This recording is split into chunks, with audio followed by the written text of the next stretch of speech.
Fleet Commander Crixall felt satisfied as he watched his armada approach the Sol system. 300 warships from 8 different species moved in perfect formation through space, their weapons charged and ready to enforce the Galactic Council's will upon the stubborn humans. The commander belonged to a warrior species called the Drakmor, reptilian beings who had built their reputation on military excellence. His flagship, the Vengeance of Stars, was a massive dreadnought bristling with energy weapons and particle cannons. Behind him followed cruisers, destroyers, and support vessels representing the combined military might of the Council. Communications. Open a channel to Earth, Crixall ordered from his command chair. The bridge around him buzzed with activity as crew members monitored sensor readings and weapon systems. The response came surprisingly quickly. "This is General Patrick Stone of Earth Defense Command. You are approaching sovereign human territory. Please state your intentions." Crixall was impressed despite himself. Most species would have been panicking by now, but the human general sounded completely calm. Still, that calmness would not save them from the consequences of defying the Council. "Human, you will surrender immediately and prepare for occupation. Your species' time of defiance ends today." "I see," Patrick replied, his voice still showing no emotion. "Before you proceed, Commander, you should know that humanity has made its decision regarding the Council's ultimatum." On his tactical display, Crixall could see the human defensive positions around Earth. Several orbital defense stations hung in space around the planet, along with a small fleet of human warships. The numbers were pathetic compared to his armada, which only confirmed his belief that this would be a quick victory. Then something impossible began to happen. The orbital stations around Earth simply vanished, not destroyed by weapons fire, not exploding in brilliant flashes of light, just gone as if they had never existed in the first place. Crixall blinked and checked his sensors, but the readings confirmed what his eyes had seen. "What trickery is this?" he demanded. "No trickery, Commander. We're leaving." Before Crixall could respond, the lunar cities disappeared next. The massive domed settlements that had housed millions of humans for over a century just winked out of existence. Then, the industrial complexes on Mars began vanishing one by one, followed by the mining stations in the asteroid belt. "Sensor officer, report," Crixall barked. "Sir, I'm detecting massive quantum distortions throughout the system. Energy readings are off the scale. It's like reality itself is being folded somehow." The same phenomenon was happening across the galaxy. Captain Nina Scott monitored the operation from a cloaked observation ship hidden in the outer reaches of Council space. Her mission was to watch how the alien fleets reacted to humanity's departure. "Quantum fold network functioning perfectly," she reported to Admiral Foster on Luna. "All human infrastructure successfully relocated to designated coordinates." Nina watched her sensors as human colonies that had existed for decades simply ceased to exist. The process was so smooth and instantaneous that it looked like magic to anyone observing from outside. Space stations vanished without a trace, leaving only empty vacuum where bustling communities had been moments before. Mining operations disappeared, leaving behind only the asteroids they had been harvesting. Research outposts winked out of existence, taking their advanced laboratories and scientific equipment with them. Even the smallest human settlements participated in the exodus, from remote monitoring stations to deep space habitats. The Council fleets found themselves attacking empty space. Every human world they approached was completely deserted, with only automated messages playing on repeat. "Humanity has departed. We wish you well." Commander Crixall stared at his tactical display in growing horror. His sensors showed no signs of battle. No debris fields, no indication of what had happened to an entire civilization. 300 human worlds, thousands of stations, millions of citizens, all gone without a single shot fired. "How is this possible?"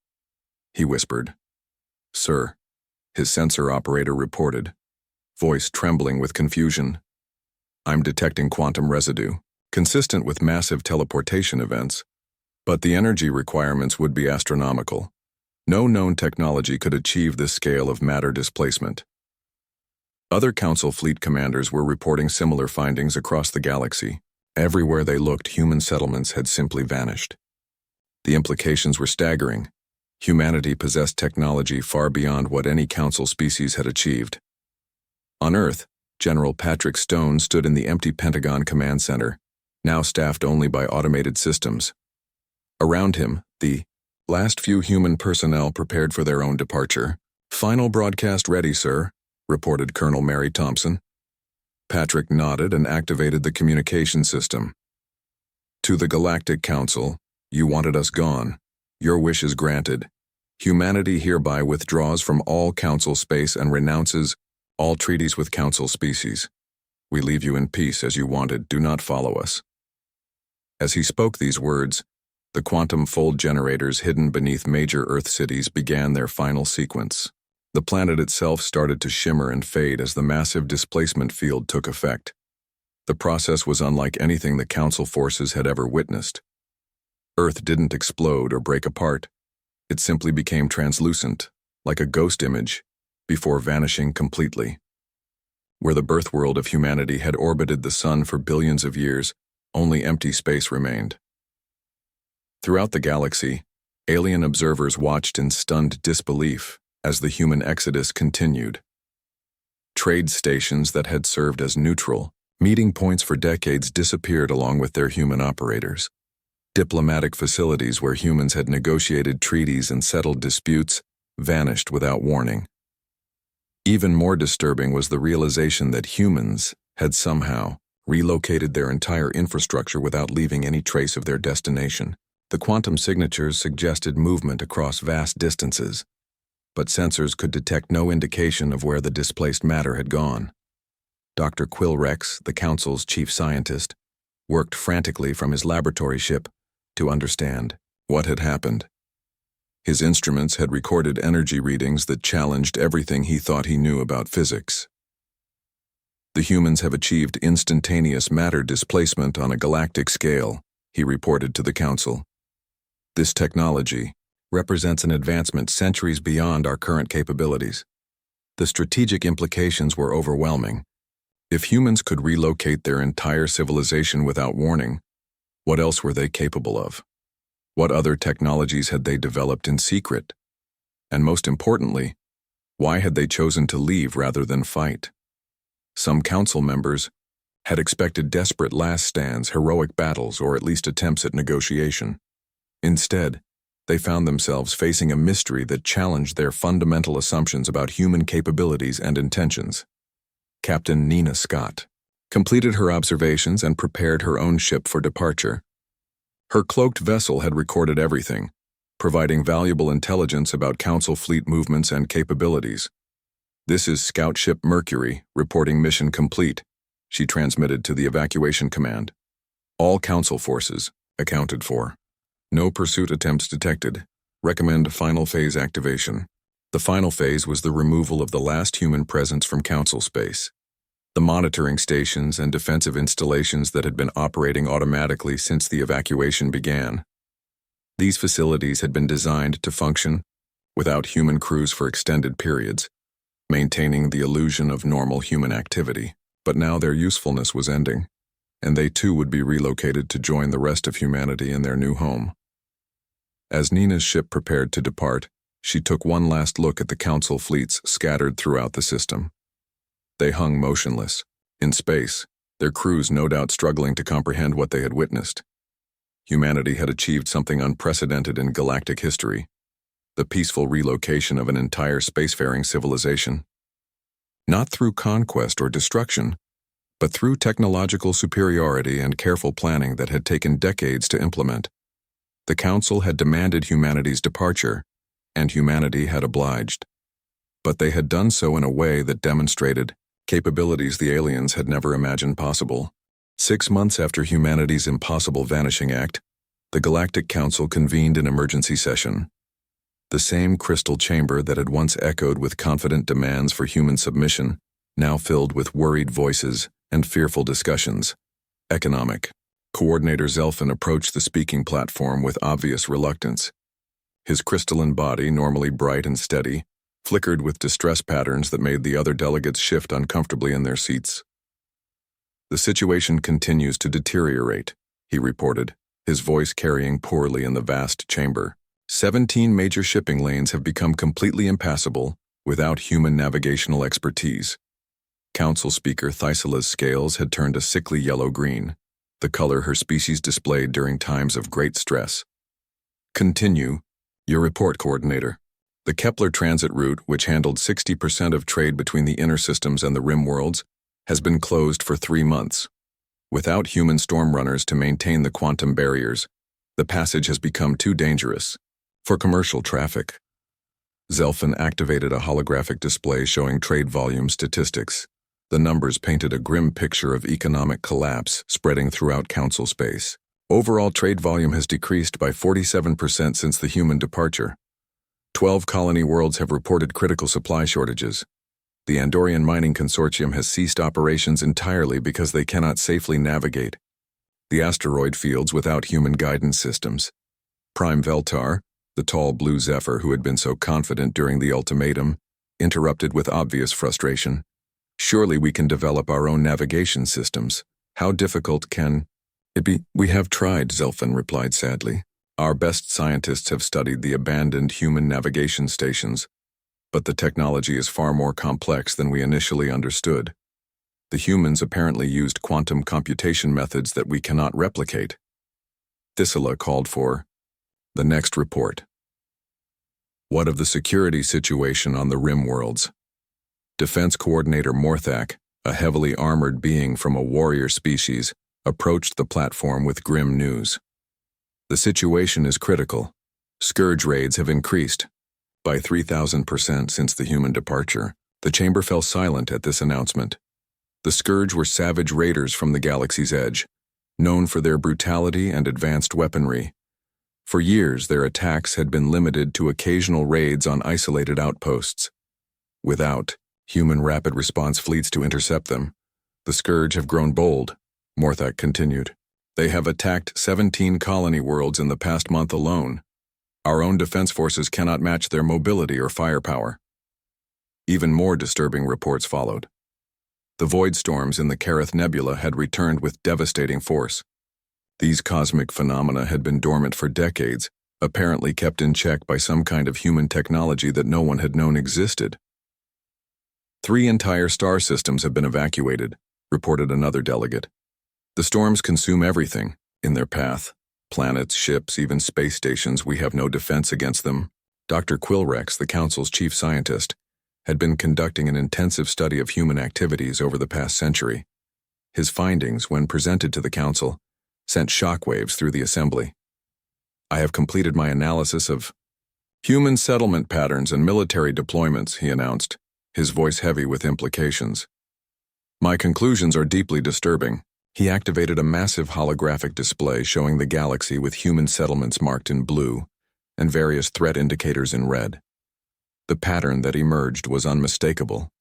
We assumed humans were expanding aggressively for resources and territory. We were completely wrong. Every human settlement, every outpost, every seemingly random exploration mission served a specific purpose in maintaining galactic stability. The display zoomed in to show trade routes crisscrossing Council space. Humans weren't just participants. In galactic commerce, they were the keystone species holding it together. Their translation protocols enabled communication between 67 different language groups. Their standardized timekeeping systems coordinated interspecies activities across 17 different temporal frameworks. Gasps and worried murmurs filled the chamber as delegates began to understand the implications. Moreover, Quillrex continued. Human expansion created a defensive perimeter around Council space. They were fighting threats we never even knew existed. The display shifted to show military positions and engagement records that had been classified at the highest levels of human government. The data painted a picture of constant warfare against entities that defied understanding. The Void Hunters, the Machine Plague, the Star Devourers, humans faced them all while allowing us to believe our space was naturally peaceful. Prime Veltar leaned forward, his blue skin pale with shock. "You're saying humanity was protecting us?" "Worse, Quillrex replied grimly. I believe humanity deliberately shaped their entire expansion to create optimal defensive coverage, while maintaining the illusion that we were the dominant power. They let us believe we were managing them, when in reality, they were managing everything. The chamber erupted in panicked conversations as the full scope of their mistake became clear.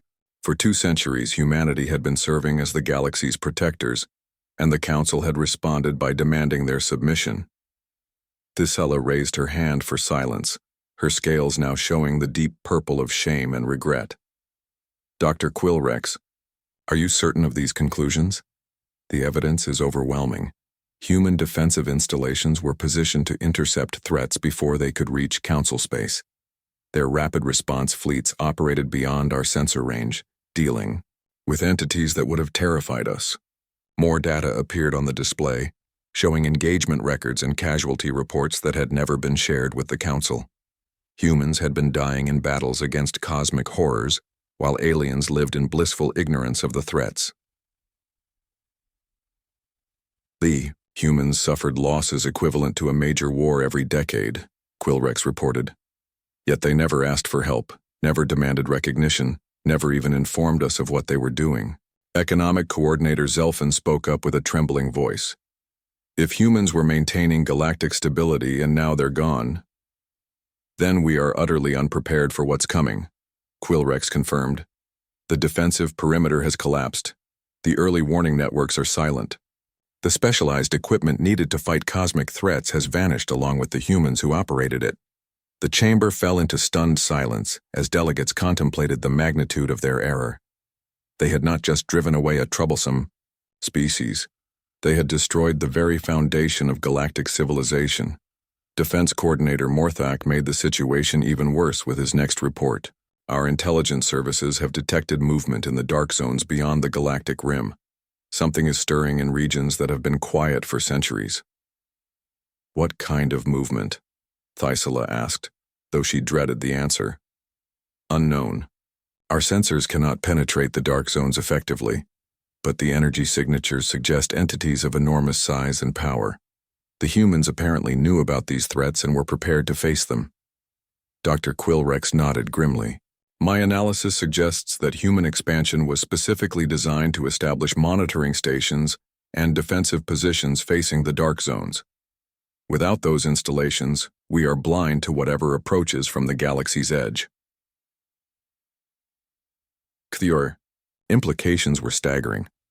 Not only had the Council destroyed galactic stability by driving away humanity, but they had also removed the only defense against threats they couldn't even comprehend. Speaker Thisella looked around the chamber, at the frightened faces of her fellow delegates. The confident alliance that had demanded human submission 6 months ago had been reduced to a collection of terrified species facing an uncertain future. What are our options? She asked quietly. Limited, replied Quillrex. We could attempt to develop our own defensive capabilities, but that would take decades we may not have. We could try to locate humanity's new home and negotiate their return, but we have no idea where they went. Or, Thisella prompted, or we could pray that whatever is coming from the dark zones moves slowly enough for us to evacuate the galaxy before it arrives. The chamber fell silent again as the full weight of their situation settled over the assembled delegates. In their arrogance and fear, they had made the greatest mistake in galactic history. Dr. Lisa Grant worked through her 3rd straight day without sleep in the hidden laboratory orbiting Neptune. Her fingers moved quickly across the glowing control panels as she made final adjustments to the quantum fold generators. The massive machines hummed with barely contained energy, their crystalline cores pulsing with blue light. Around her, dozens of other scientists worked with the same desperate urgency. They came from research stations scattered across human space, all brought together for this one crucial project. The air in the laboratory buzzed with nervous energy and whispered conversations. How much time do we have left? Asked Dr. Kevin Moore as he connected another power coupling to the main generator. Array. Sweat beaded on his forehead despite the cool temperature maintained by the station's environmental systems. Lisa checked her chronometer and felt her stomach tighten. 18 days until the Council's deadline, she said. But our scout ships are reporting Council fleets moving into attack positions around our major systems. They're not planning to wait for us to refuse their demands. The project they worked on had a simple code name, Silent Exodus. For 3 years, ever since tensions with the Galactic Council had begun escalating, humanity had been preparing for this exact moment. While alien species saw humans as reckless explorers who expanded without planning, they completely misunderstood the true nature of human colonization. Every human settlement, every mining station, every research outpost had been carefully placed according to a master plan that took decades to develop. What looked like random expansion to alien observers was actually a carefully designed network that could function as an evacuation system if necessary. Admiral Ryan Foster coordinated the massive operation from a hidden command center built inside a crater on the far side of Earth's moon. The facility had been constructed in secret over many years, disguised as a geological research station. Now it served as the nerve center for the most ambitious relocation project in galactic history. The command center's main chamber was filled with screens showing the status of every human ship, station, and colony across known space. Thousands of red dots marked human settlements, while green lines showed the evacuation routes that would carry them to safety. Status report, Ryan ordered as he studied the main display. The Admiral had spent 40 years in space, fighting pirates and exploring unknown regions. His weathered face showed the strain of commanding an operation that would determine humanity's future. Captain Helen Brooks looked up from her monitoring station. Her job was to track the movement of evacuation fleets that had been secretly positioned throughout human space. All evacuation fleets are in position and ready, she reported. The deep space habitats are fully stocked with supplies and operational. The new worlds beyond Council territory have been confirmed suitable for human colonization. What about the decoy operations? Ryan asked. Helen smiled grimly. Running perfectly. Council surveillance shows normal human activity on all monitored worlds. Their spy networks have no idea we've been slowly evacuating non-essential personnel for the past 6 months. The decoy operations were perhaps the most crucial part of the plan. While alien intelligence services watched major human worlds, they failed to notice that families were quietly leaving on routine transport ships. Children were told they were going on extended vacations to visit relatives. Workers were transferred to new assignments on distant stations. Elderly residents were moved to retirement facilities in remote systems. To outside observers, these looked like normal population movements. In reality, humanity was gradually emptying its most vulnerable settlements while maintaining the appearance of business as usual. Dr. Lisa Grant's voice crackled over the communication system from her laboratory. Admiral, the Quantum Fold network is online and ready for activation. We can relocate every human settlement simultaneously when you give the word. The Quantum Fold technology was humanity's greatest secret.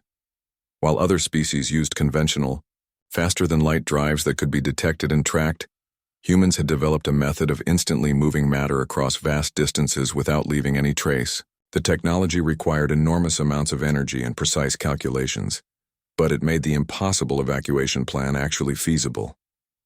Understood, Ryan replied. Initiate final phase protocols.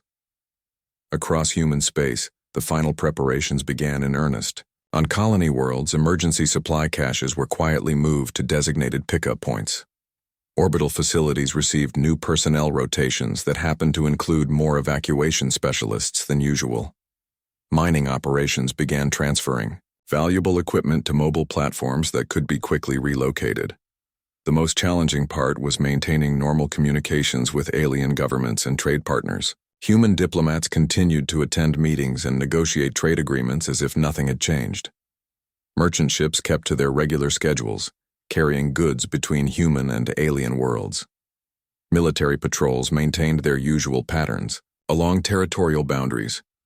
Captain Jenny Walsh commanded one of the massive colony ships disguised as an asteroid mining operation in the outer reaches of human space. Her vessel was over 5 kilometers long, but had been designed to look like a collection of mining equipment and habitat modules attached to a large asteroid. Final passenger count coming in, reported her first officer, Lieutenant Carl Stevens. We're at maximum capacity with 40,000 colonists aboard. Jenny nodded as she reviewed the passenger manifest. Most of these people had been told they were being evacuated due to a possible pirate threat in their home system. They had no idea they were part of a species-wide exodus that would take them beyond the borders of known galactic civilization. Similar scenes played out on hundreds of other ships scattered throughout the galaxy. Each vessel carried thousands of human civilians along with the equipment and supplies needed to establish new colonies. The ships themselves were marvels of engineering, designed to be completely self-sufficient for years if necessary. Meanwhile, on Earth itself, the final preparations took on an almost surreal quality. Major cities continued to function normally during the day, but at night, essential personnel quietly boarded transport ships. Government buildings remained staffed, but with skeleton crews who had volunteered to stay until the very end. General Patrick Stone stood in the Pentagon's command center, watching displays that showed the evacuation progress. As Earth's military commander, he would be among the last humans to leave the home world. "Sir," reported Colonel Mary Thompson, "all critical infrastructure has been prepared for automated operation. The deception protocols will maintain normal communication traffic for approximately 6 months after our departure." Patrick nodded approvingly. The deception protocols were computer programs designed to send routine messages and maintain normal communication patterns with alien governments. This would buy humanity time to establish their new settlements before anyone realized they were gone. "What about the monitoring stations?" Patrick asked. "All defensive installations have been equipped with remote operation capability. They'll continue to function normally until their automated systems eventually break down." Neither the general nor the colonel mentioned what those defensive installations were really defending against. That information was classified at levels so high that most humans didn't know it existed. As the days passed, the evacuation accelerated. Passenger ships that normally carried a few hundred people were packed with thousands. Cargo vessels designed for equipment transport were hastily converted to carry families and their personal belongings. Even military ships took on civilian passengers when space allowed. The most remarkable thing about the entire operation was how quietly it proceeded. Despite involving millions of people and thousands of ships, the evacuation generated almost no attention from alien intelligence services. Human operational security was simply too good, and alien observers too focused on watching for military threats rather than civilian movements. Dr. Lisa Grant finally allowed herself a few hours of sleep as the quantum fold generators reached full operational status. In less than 2 weeks, those machines would make history by relocating the entire human civilization to a new home among the stars. The massive crystal chamber filled with angry voices as alien beings from 12 different worlds gathered to discuss the human problem. Jake Harrison stood alone in the center of the room, his hands clasped behind his back as he listened to their complaints. His face showed no fear or worry, which made some of the aliens even more upset. The chamber itself was a marvel of alien engineering. Walls made of living crystal grew from the floor in smooth curves that reached toward a dome ceiling. Light came from the crystals themselves, casting rainbow patterns across the assembled delegates. Each species had their own section designed for their particular needs. Some breathed different gases, others needed special gravity fields, and a few existed as pure energy forms contained in mechanical bodies. At the front of the chamber sat the council speaker, a creature called Thisila, who looked like a giant snake with arms. Her scales changed colors depending on her mood, and right now they glowed angry red. She raised one clawed hand for silence, and the room gradually quieted. "We are here today to address the human expansion problem," Thisila announced, her voice carrying easily through the chamber's acoustics. "For too long, this species has spread across our galaxy without permission or control." Jake watched as various aliens nodded in agreement. He had expected this day would come eventually. Humans had been exploring and settling new worlds for over 2 centuries, and their rapid growth had made other species nervous. A tall blue being named Veltar rose from his seat. He belonged to a species called the Zephyr, who considered themselves the most advanced race in the galaxy. "Humans have established over 300 colonies in the past 10 years alone," he said, his voice echoing strangely. They build cities on worlds that have never been surveyed. They mine asteroids without asking for permits. They send their ships into territories that belong to other species. Other delegates began speaking up, each adding their own complaints about human activities. The Quartz Collective, beings made of living crystal, complained that human mining operations disturbed their sacred formation worlds. The Nebula Drifters, who existed as clouds of gas, said human atmospheric processors polluted their breeding areas. Even the Silicon Mines, artificial intelligences housed in robotic bodies, expressed concern about human technology development. Jake listened to each accusation carefully. He knew that from their perspective, humans did seem aggressive and unpredictable. What they did not understand was the real reason behind human expansion, but he was not allowed to explain that yet. The human military grows stronger every year, continued another delegate, this one resembling a walking tree with multiple eyes. Their ships carry weapons we do not recognize. Their soldiers train for combat scenarios that make no sense to us. They speak of threats that we have never encountered. Thysela's scales shifted to a deeper red. Indeed, the humans seem obsessed with preparation for war, yet they claim to be peaceful explorers. This contradiction troubles the Council greatly. Jake almost smiled at that comment. If only they knew what humans were really preparing to fight, they might thank them instead of condemning them. But the truth would have to wait for another day. The accusations continued for hours. Each species took turns explaining how human activities had affected them. Some complaints were about trade disputes, others about territorial boundaries. Many centered on the rapid pace of human expansion and their seeming disregard for established galactic law. Finally, Thysela called for order again. "We have heard enough evidence," she declared. "The Council has reached a decision regarding the human problem." She stood up to her full height, which was quite impressive for a snake-like being. Her scales now glowed with formal authority patterns that Jake recognized from his diplomatic training. "Humanity has 30 Earth days to comply with the following terms," Thysela announced. "First, you will accept immediate population controls. No new human colonies may be established without Council approval. Second, you will surrender all faster-than-light travel technology to Council oversight. Third, you will submit to permanent monitoring of all human military activities. Fourth, you will pay reparations to species affected by your unauthorized expansion." The chamber fell silent as these terms sank in. Jake felt a weight settle in his chest, though his expression remained calm.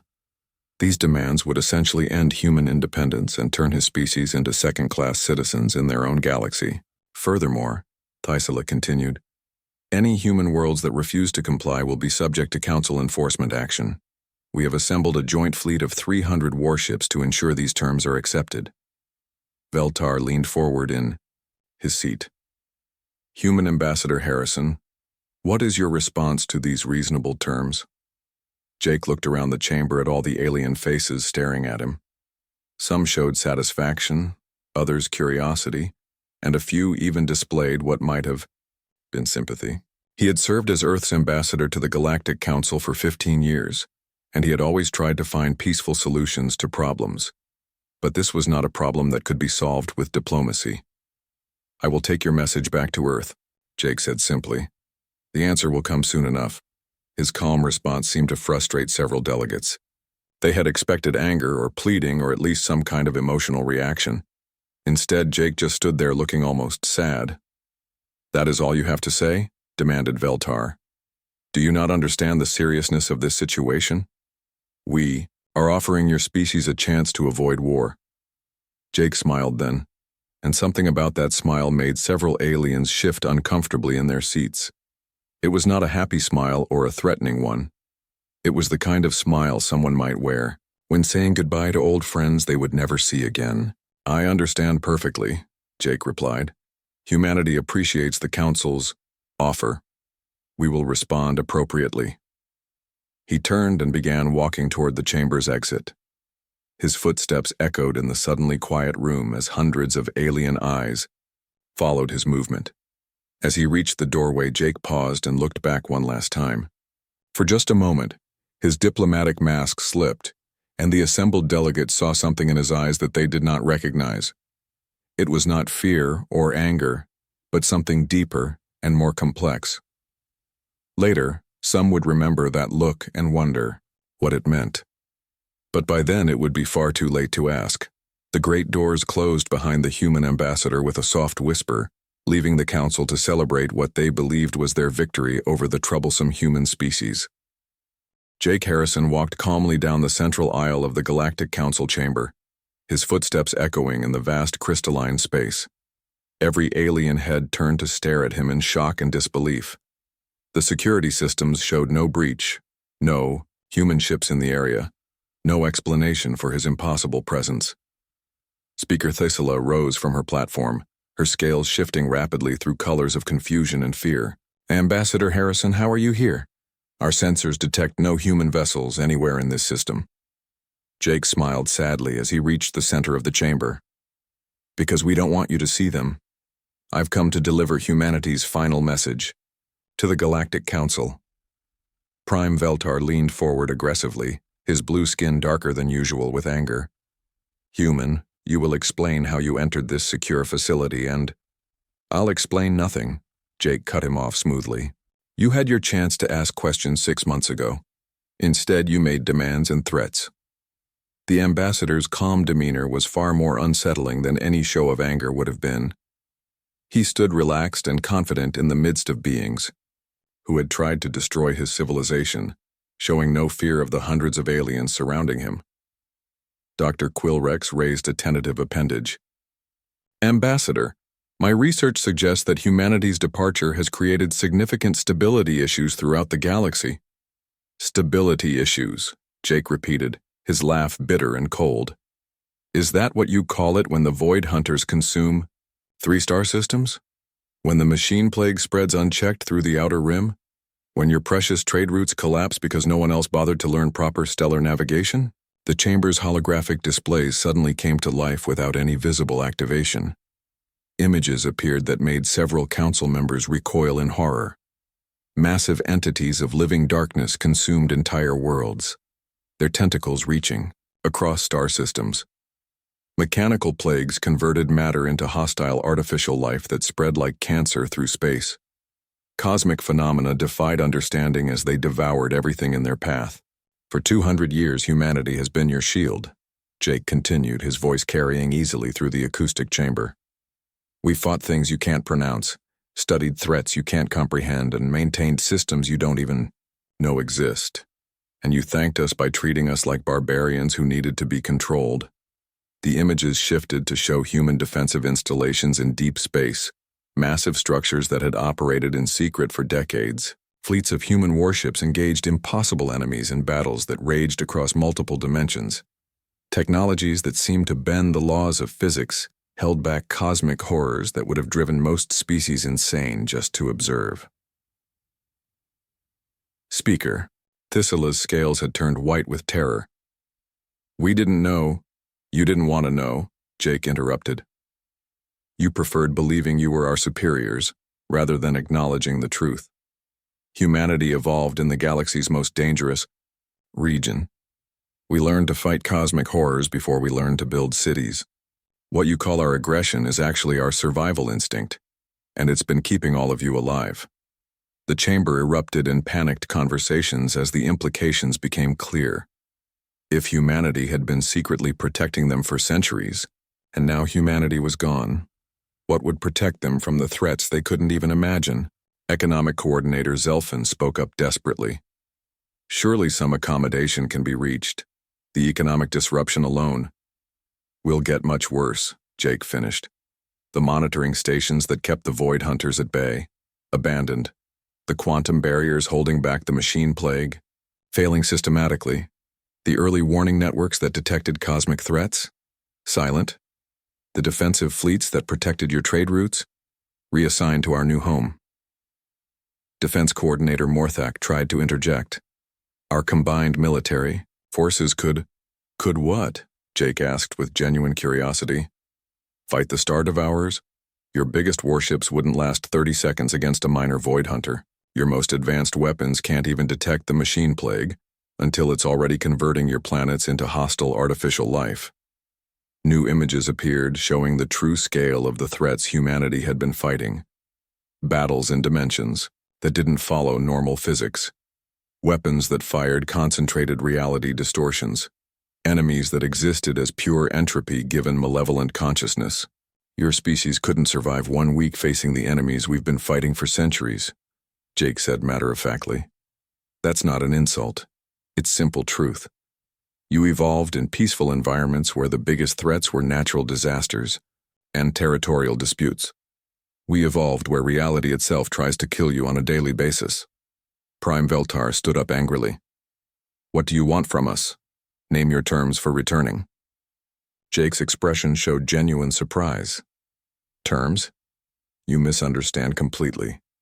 This isn't a negotiation. I'm here to deliver information, not make deals. He gestured, and the displays showed new images that left the council speechless. Massive, structures hidden in deep space that dwarfed anything the aliens had ever built. Fleets of ships that seemed to exist partially outside normal space-time. Technologies that appeared to manipulate the fundamental forces of the universe. Humanity is leaving this galaxy entirely, Jake announced. We've found a new home far from council space, where we can develop without interference from species who see us as threats rather than protectors. The displays showed glimpses of humanity's new domain, worlds beyond the galactic rim where the laws of physics worked differently, where cosmic horrors were just another form of wildlife to be managed, where humans could build civilizations that would make the Council's greatest achievements look primitive. But before we go, Jake continued, we wanted you to understand exactly what you've lost through your arrogance and fear. More images appeared, showing the defensive grid that humanity had quietly maintained around Council space. Thousands of installations, millions of personnel, resources equivalent to the combined military might of all Council species, all dedicated to protecting civilizations that had never even known they needed protection. The monitoring stations that kept the Void Hunters at bay, abandoned. The quantum barriers holding back the machine plague, failing. The early warning networks that detected cosmic threats, silent. The defensive fleets that patrolled beyond your borders, gone. Dr. Quillrex spoke desperately. Surely some arrangement could be made? No, Jake said firmly. You made your choice when you issued that ultimatum. You wanted a galaxy without human interference. Congratulations, you have it. Speaker Thisila tried one last appeal. But the threats you've described are your responsibility now, Jake replied without sympathy. You're the Galactic Council. You claimed authority over all galactic affairs. You demanded that we submit to your oversight and control. Well, now you can handle everything yourselves. Jake turned toward the chamber's exit, then paused as if remembering something. I will say this much. Humanity holds no grudges. When you inevitably discover threats too large for you to handle alone, you're welcome to contact us. We might even help. How? Veltar called out desperately. How do we contact you? Jake's smile was enigmatic and slightly sad. The same way I got here today. Figure it out. He began walking toward the chamber doors, and with each step his form became more translucent. The assembled delegates watched in fascination and terror as the human ambassador gradually faded from view like a ghost returning to the afterlife. Wait, Thisila called out. We need to know. But Jake was already gone, leaving only his final words echoing in the crystal chamber. Goodbye, Galactic Council. Try not to destroy everything before you learn humility. The delegates sat in stunned silence, finally understanding that they had just witnessed the consequences of the greatest mistake in galactic history. In their arrogance and fear, they had driven away the one species capable of protecting them all. Outside the chamber, space itself seemed darker and more dangerous than before, as if something vast and protective had withdrawn its watchful presence. And in the depths of space beyond the galactic rim, ancient evils that had slumbered for millennia began to stir, sensing opportunity in the sudden absence of humanity's vigilant guard.